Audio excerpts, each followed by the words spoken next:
From as far south as Dallas and as far east and west as the coast will allow, it's taken St. Louisans just about anywhere they need to go. Today, the McDonnell Douglas MD-80 made its final flight out of Lambert Airport. And as our Brandon Morano shows us, the lucky crew was sent off with quite the reception. If you grew up here, you probably knew somebody involved with McDonnell Douglas. And today, the MD-80, one of the company's biggest airliners, is taking its final flight out of Lambert Airport.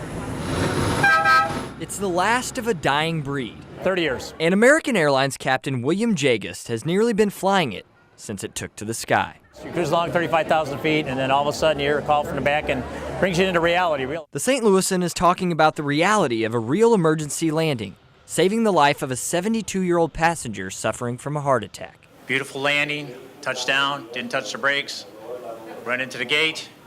They pull the guy off the airplane, I run around. First officer got the fuel. As we run back on, this lady runs up to me and hugs me and says, "Thank you for saving my husband." But today, Captain Jagust is dealing with a different reality, taking the plane he's flown for the last 30 years on its final flight.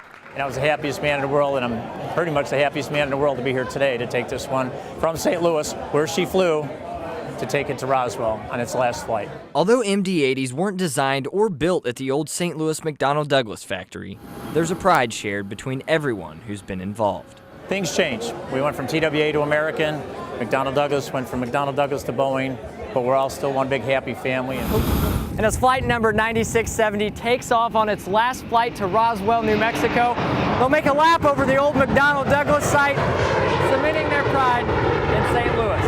At Lambert Airport, Brandon Morano, 5 on your side.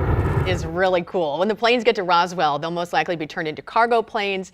Pilots like Captain Jagust will transfer to the Boeing 777 or the 737. Just seeing that plane, I think TWA, and you just see all those TWA planes at Lambert years ago, and a lot of St. Louis history. Yeah.